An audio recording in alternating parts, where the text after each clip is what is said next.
So this coming week sees the return of La Liga, and of course Barcelona looking to, of course, retain their championship title. But can Real Madrid and the chasing pack get them this time around? We're going to take a little look. All of it next.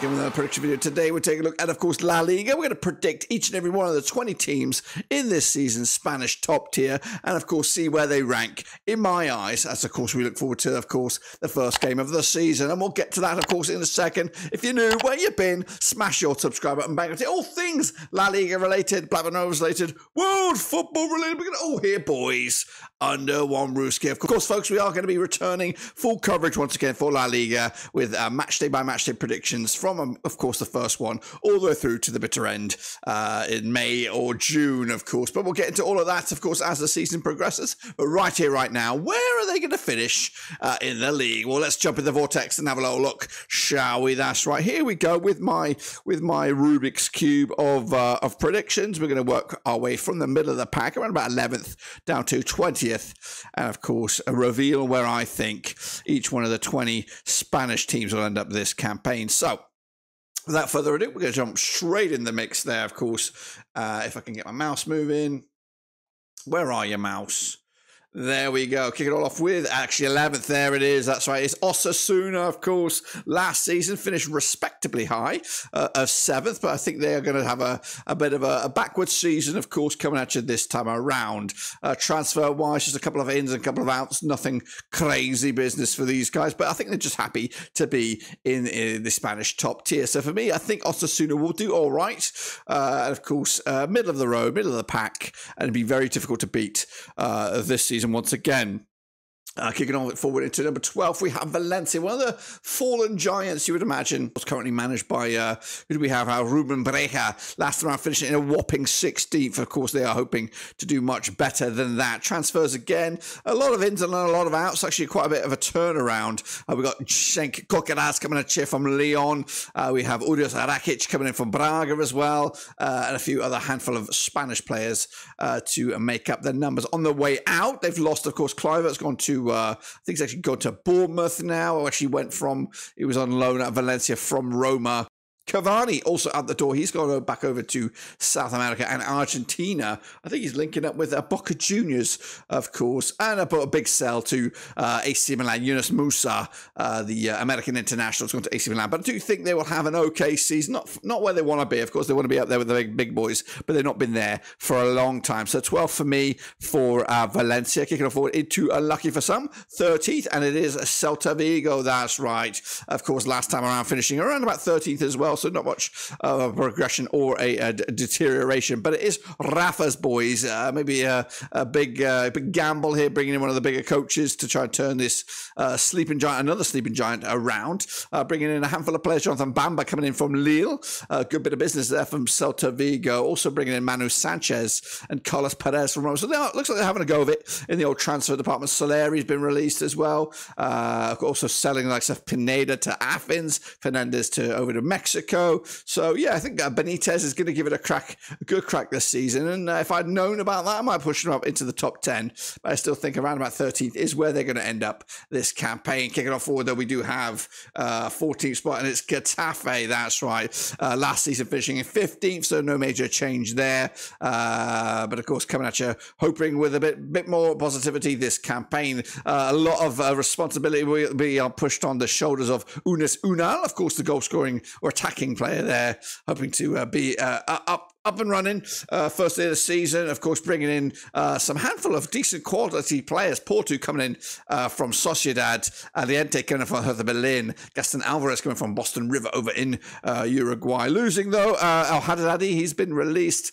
Kiko Garcia's also been binned off, and Jankto's gone off to Cagliari. So a few losses there, but I think still a good season in the top flight here for Getafe. So let's just keep on trucking. And of course, joining them another G team, and that's Girona. That's right, we just played them. That's right, Rovers in a friendly last time around, finishing a credible 10th.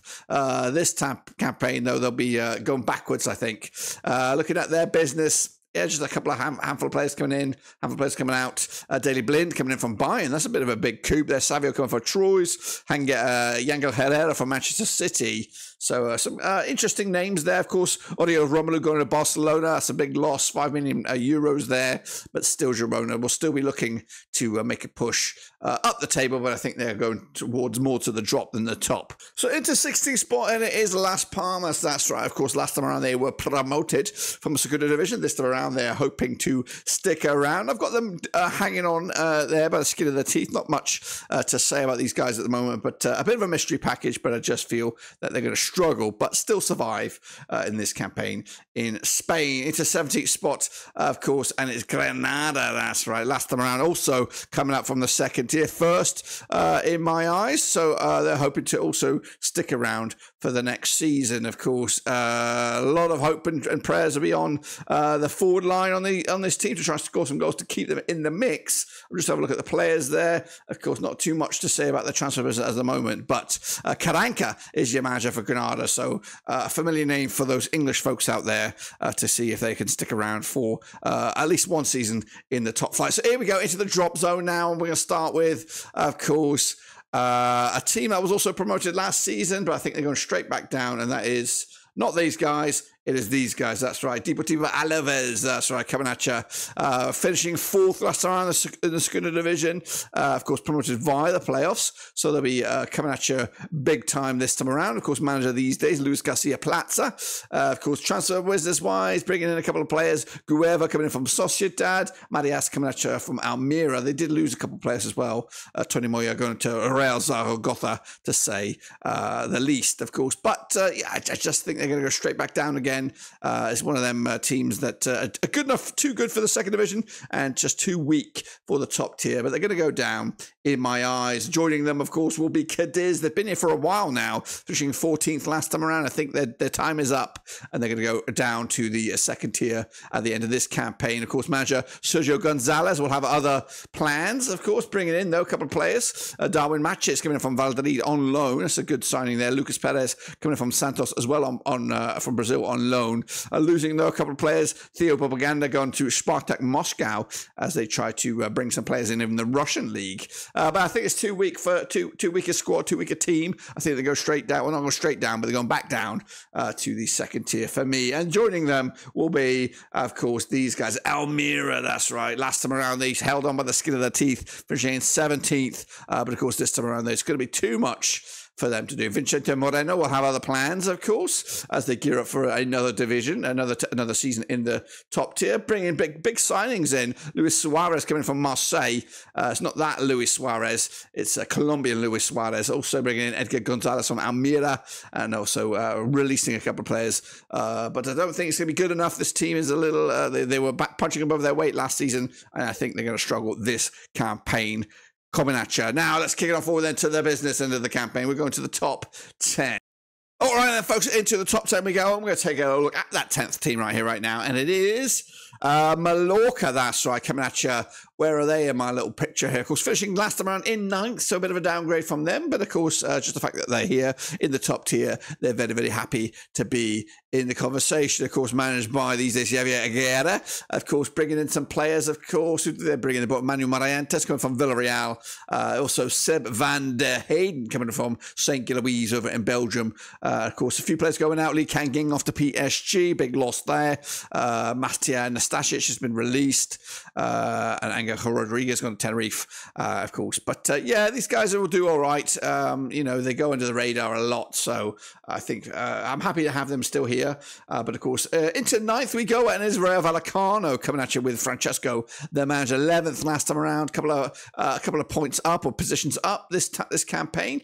Let's take a look at their players, of course. Oscar Trejo, the captain these days. Of course, transfer business-wise, bringing in Florian Lejeune from Alaves. We've got Sergio Melo from Atletico Madrid, both on loans, bringing in like Salvi and Diego Lopez as well. Players going out, Lucas Zidane's going to Eibar, of course, lower tier there for them, and of course another handful of players, but I think they definitely strengthen their side to see them move up in my eyes. So a ninth spot for finish for me for Vallecano, but into eighth spot, of course, it is Athletic Bilbao. That's right, here they come right here, right now, managed by Esteno Valverde, of course, former Barcelona manager, finishing in eighth last time around, so no major change there. They're always a problem, these guys, of course, for the bigger boys, but not much transfer business either. A couple of players going out, just the one player coming in from Mallorca, that's Ruiz de Galetia. Of course, my pronunciation is shocking on that.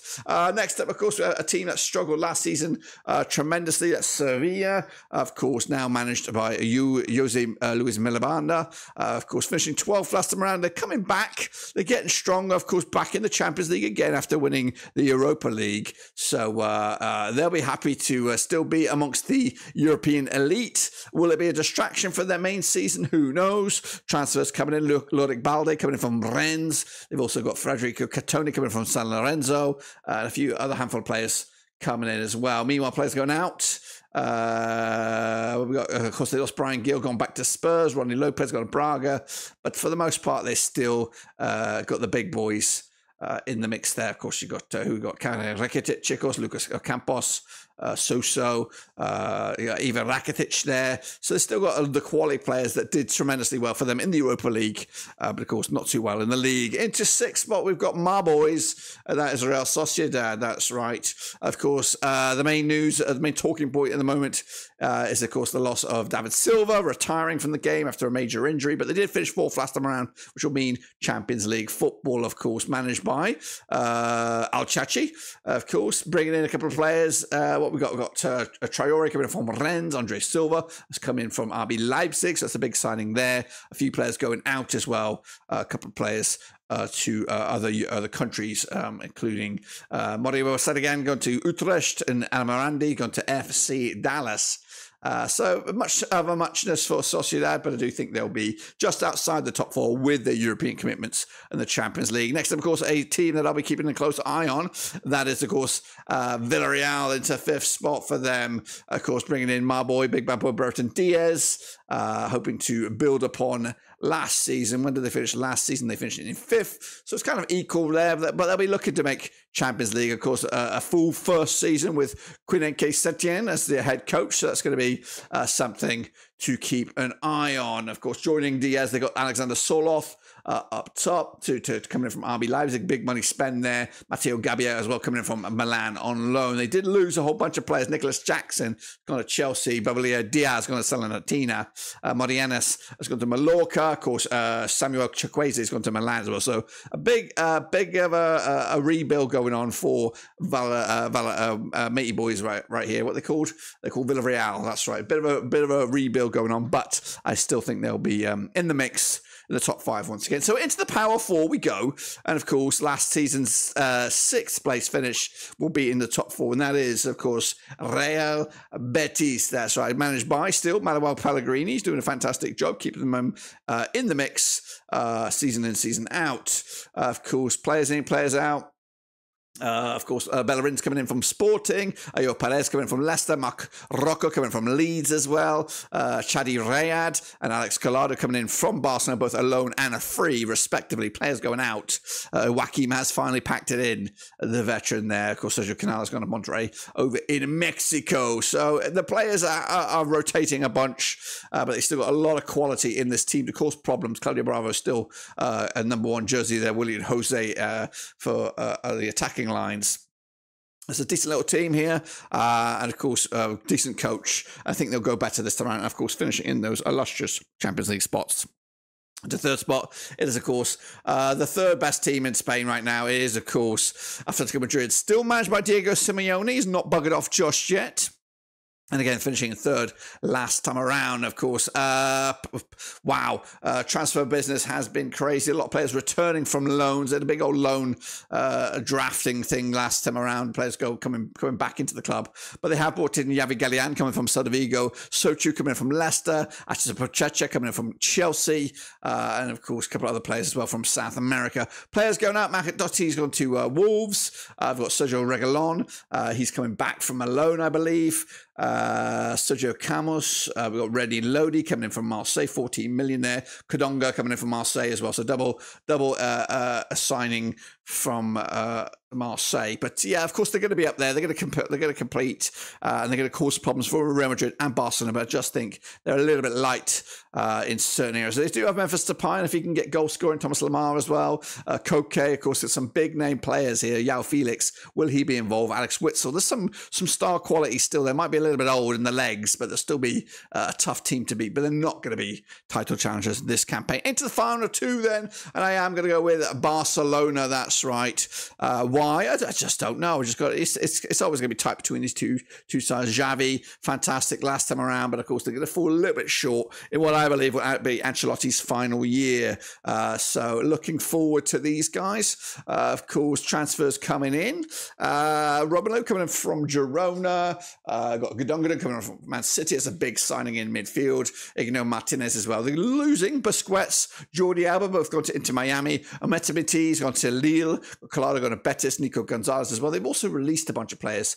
I think Sergio Dest is about to be released, amongst others, and of course they could lose a few other faces as well. Yeah, of course it's a new regime right now. Lewandowski will score goals. He will.